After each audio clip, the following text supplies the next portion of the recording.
வாரத்தில் எங்கள் வீட்டில் வந்து நன்றி சொல்கிறேன். வந்து இந்த வருஷம் முடிஞ்சு எங்களை ஆண்டு நடத்தும் திருப்பி நன்றி சொல்கிறேன். எந்த விசுவாசத்தின் மூலம் வந்து எங்களை வந்து ஆண்டவர் வந்து போன வருஷம் முழுதும் பாதுகாத்து தேவையில்லாம சந்தேகத்துக்கு நன்றி சொல்கிறேன். அதே போல் இந்த வருஷம் வந்து என்னோட தேவைன்னா எங்களுக்கு ஆண்டவர் இந்த வருஷத்துல எப்படியாவது ஒரு சொந்த வீடு கொடுக்கணும். எப்படியாவது ஏதாவது முதல்ல வந்து எனக்கு விசுவாசம் இருக்காது. நான் வந்து நினைப்பேன் நம்மகிட்ட தான் பணம் இல்லை எப்படி. ஆனா இப்போ வந்து ஒரு நம்பிக்கை இருக்கு. ஏசப்பா எப்படியாவது ஒரு அதிசயம் செய்வார். அவரால் முடியாத காரியம் ஒண்ணுமே இல்லை. அடுத்து வந்து எங்க கருணாருக்கு இந்த வருஷத்துல ஒரு புது வண்டிக்காக கண்டிப்பா நாங்க வாங்கணும். ஏன்னா அந்த வண்டி இப்போ கொஞ்சம் வேலையை செய்ய ரொம்ப கஷ்டமா இருக்காது. பஞ்சர்ல ஓட்டு போறாங்க வராங்கன்னா அதுக்கப்புறம் அவர் மாறி இருக்காரு.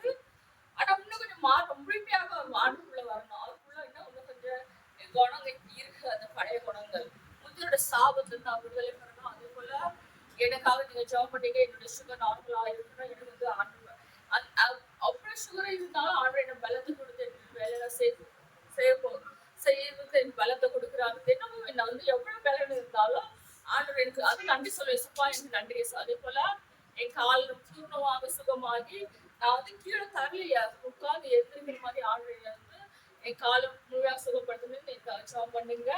என் சாட்சி